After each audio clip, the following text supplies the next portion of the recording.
Hidayah datang dari mana saja.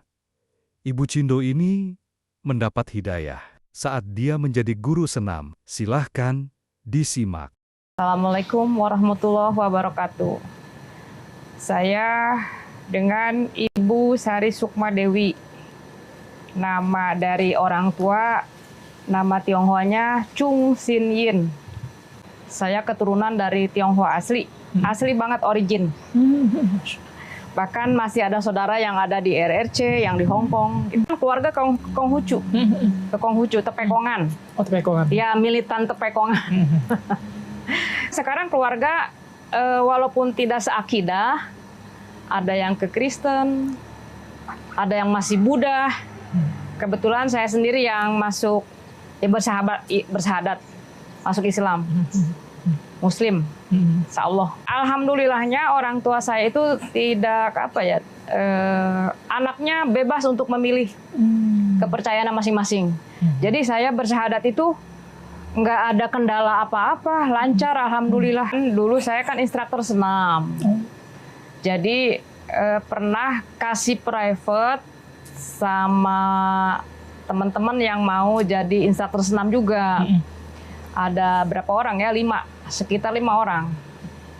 Jadi setiap asar, ajan asar itu, Dew istirahat dulu ya, kita mau sembahyang gitu. Jadi saya liatin dari mereka berwudu sampai sholat, saya mengamati terus gitu.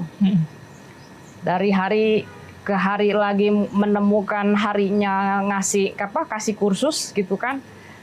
Terus saya masih perhatiin. Nah, lama-lama saya jadi memberanikan diri untuk bertanya gitu.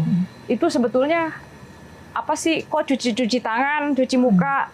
Tadi kan cuman gerak-gerak aja gitu kan, nggak kotor gitu. Kan mau sembayang katanya gitu. Salah satu temen tuh bilang, kan mau sembayang Dew katanya gitu. Untuk menghadap yang Maha Suci, kita jadi bersuci dulu gitu. Ya udah, sampai di situ saya amati terus. Akhirnya lama-lama saya juga memberanikan diri lagi. Itu yang gerakan itu apa yang dibaca dalam gerakan itu gitu kan. Nah, teman saya itu juga yang jawab, ya berdoa katanya. Boleh tahu nggak saya doanya kayak apa? Dia masuk ke kamar, ambil buku tuntunan sholat. Nah, yang ini Dew, pertama ini saya ya sempat kaget gitu ya. Karena kan waduh bacaannya kan susah banget gitu kan. Waduh inilah gitu. Tapi saya juga boleh nggak buku ini saya pinjam gitu kan. Akhirnya saya pinjam. Setelah ketemu lagi hari berikutnya untuk kasih kursus, saya kembaliin. Karena kan saya pinjam ya. Saya bilang, ini bukunya saya kembaliin. Saya hafal kok, itu yang di dalam sholat bacaannya. Udah gitu, masa sih Dew hafal katanya? Iya, insya Allah hafal. Saya waktu dulu sih saya belum bilang insya Allah ya. Saya bilang iya hafal, saya bilang tuh. Didikte langsung sama teman saya dari doa iftitah gitu. Oh iya gini hafal ya, cuman tinggal ngeberesin ininya aja kalau kayak ta gitu kan. Ya udah nggak apa-apa, bawa lagi aja bukunya. Emang udah nggak kepake? Ya udah nggak kepake, tuh udah hafal katanya gitu. Ya udah saya bawa pulang ke rumah. Ya saya baca-baca terus gitu. Terus entah gimana saya kepengen panggil Pak Ustadz untuk belajar lebih detail gitu kan. Di rumah ada asisten pembantu yang suka pagi masuk, sore pulang.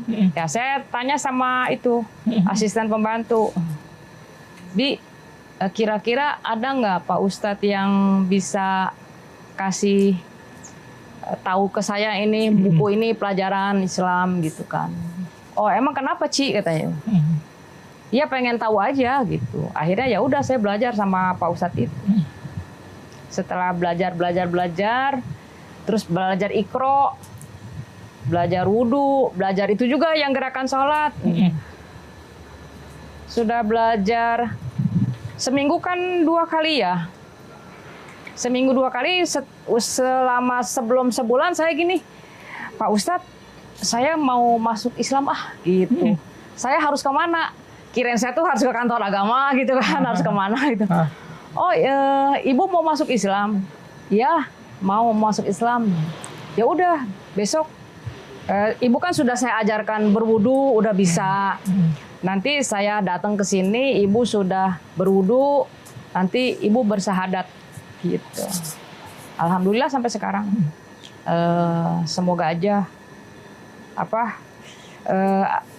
iman Islam saya sampai maut menjemput. Wafat, ya, siap. Menjemput ya. Ada yang ngasih tahu ke saya, kalau kita kan perempuan, lebih baik ke perempuan lagi belajarnya gitu kan. Kalau urusan perempuan kan segala ada nifas, ada apa gitu kan. Jadi lebih leluasa untuk nanya tentang perempuan juga gitu kan. Ya dari situ saya nggak belajar lagi lama-lama di rumah, panggil Ustadz. Jadi setiap majelis taklim ya saya kunjungin.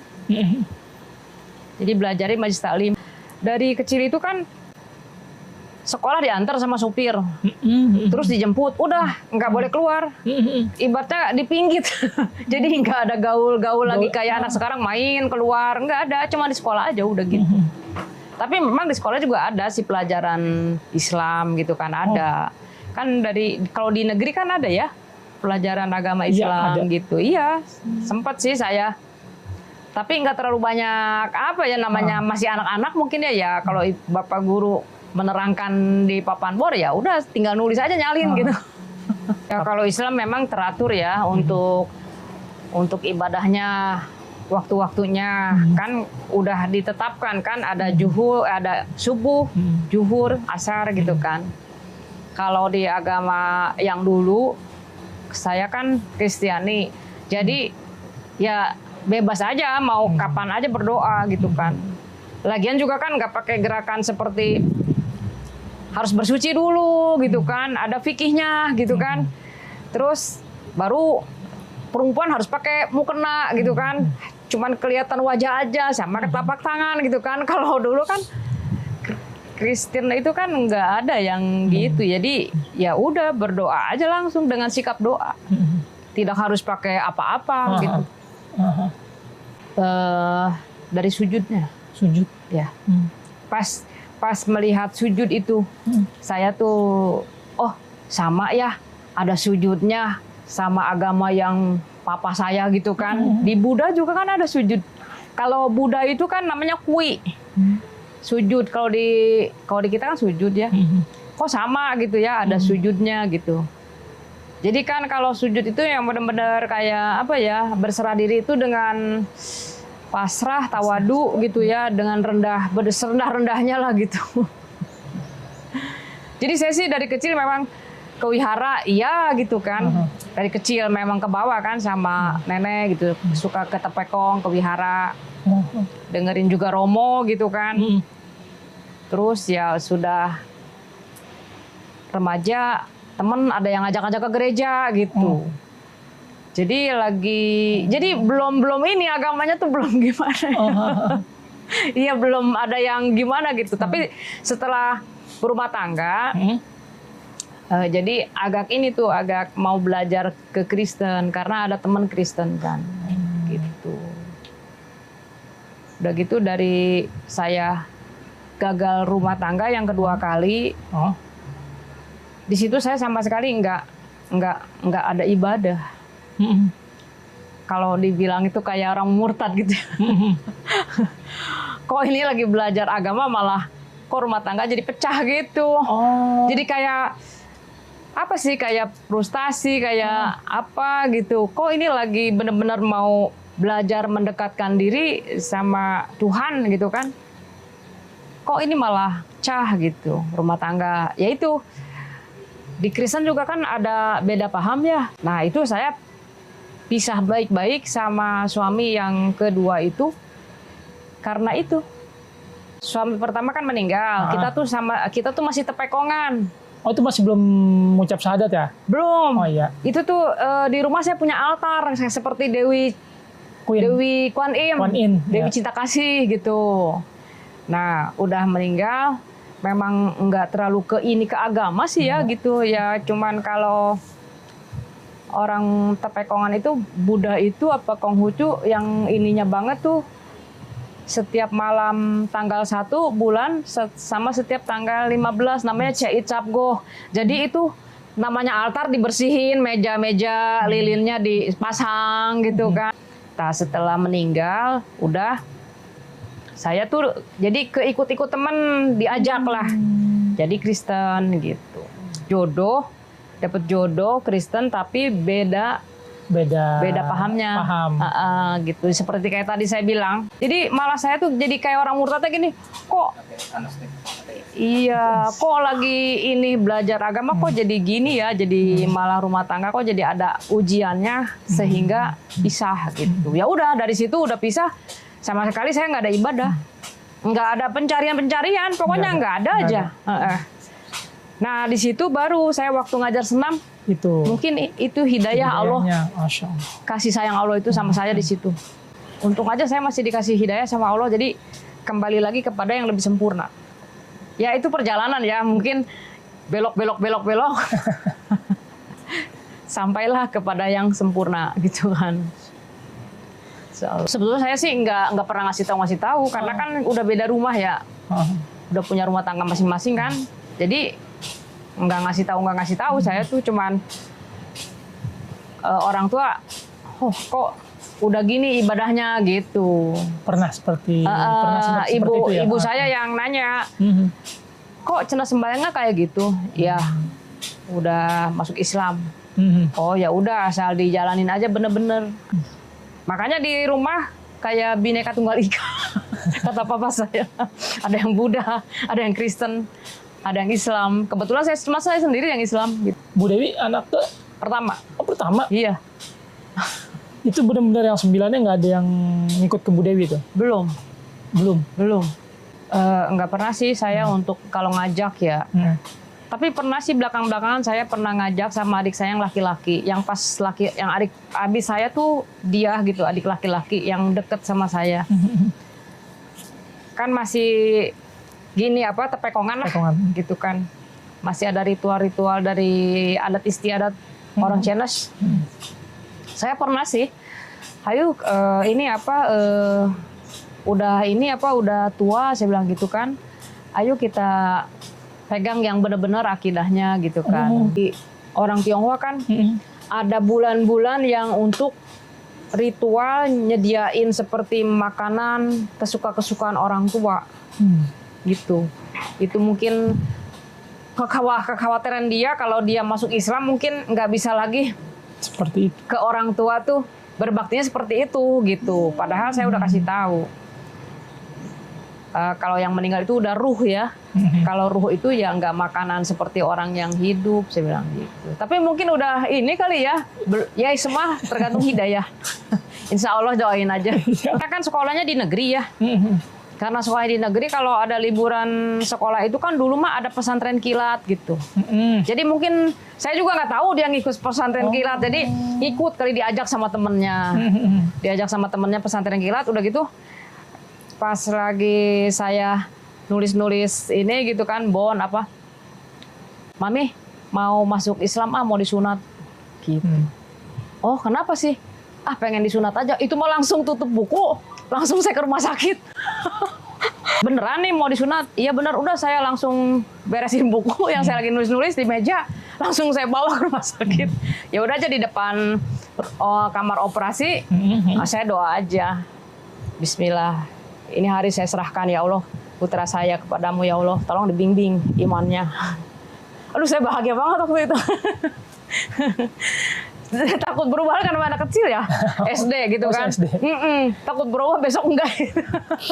Waktu pertama kali semenjak bersyahadat, saya memang ingin ketahuan saya tentang Islam kan jadi terus ya. Makanya saya setiap majelis talim saya datengin gitu. Jadi saya belajar terus. Oh Islam tuh gini ya gitu kan, luas gitu ilmunya gitu, luas banget lah gitu ibaratnya. Kayak ada fikih, ada pokoknya banyak lah gitu. Semenjak saya belajar, saya ngerasanya gini, Semakin saya belajar, semakin saya kejar, semakin saya bodoh gitu. Perasaan saya makin bodoh. Karena ilmunya luas banget, jadi nggak bakal kekejar gitu. Ya, yang penting saya jalanin yang saya bisa dulu gitu. Indah lah pokoknya, indah. Dulu kan saya mah tomboy banget ya. Nggak punya namanya baju perempuan. Celana jeans semua, kaos, kemeja gitu. Terus umroh. Mungkin kan kalau di sini itu kalau sudah pakai baju agak ngepas tapi segini, itu kan sudah nutup ya. Nah, waktu saya umroh tuh saya pikir juga begitu kan. Ini mah longgar, agak sedikit sempit dikit lah. Nutup segini celananya. Nah, itu saya ditegur waktu mau sholat di Mekah. Ada orang tua kayak ibu-ibu gitu, kayak nenek-nenek ya. Narik-narik ini celana saya pas lagi mau ngelangkah. Ih, kenapa sih dalam hati gitu? Kenapa sih nih orang kok narik-narik gitu? Ah, udahlah, saya ambil posisi yang di belakang aja, pas belakang yang dekat ke tembok gitu. Nah, di situ ada laskar perempuan. Pas begitu saya mau kena, langsung saya dorong-dorong ini, tarik-tarik ini. Aurat. You Kristiani gitu. Waduh, saya sampai deg-degan itu. Kaget gitu, karena kan baru mau sembahyang ditunjuk-tunjuk, diginiin, ditarik-tarik. Aurat, you Kristiani. Saking diomelin terus, ya dimarahin terus begitu, saya langsung bentak. Langsung keluar juga ini saya gitu kan. Padahal kan lagi katanya kalau di tanah suci jangan marah, jangan apa gitu ya. Pas lagi digitu-gituin ya saya marah juga akhirnya kan ya. Kebangkit ini saya gitu. No, Muslim gitu. Saya tuh sambil melotot. Ya alhamdulillah sih mungkin ya. Jadi saya menyatakan Muslim di tanah suci ya. Langsung saya deg-degan. Pindah keluar dari pintu itu, masuk lagi ke pintu berikutnya. Tapi saya udah langsung jeblosin mukena yang atas, jadi kan gombrong. Kan kalau mukena kan itu longgar. Jadi begitu sambil ini saya jeblosin sambil jalan untuk cari lagi pintu berikutnya, saya jeblosin udah langsung gitu, takut diusir lagi kan, gitu, takut dikeluarin lagi ya udah. Nah di situ masih belum iqomah, saya tuh tafakur gitu terus di situ. Nah setelah pulang dari umroh. Ya udah saya pakai kerudung. Dulu sebelum ke Mekah, maksudnya sebelum ibadah ke sana, umroh, ngaji ya ke Majelis Taklim, pakai kerudungnya pas ke Majelis Taklim aja gitu kan. Setelah nggak ngaji mah ya bebas-bebas aja kalau pergi kemana-mana gitu kan, nggak.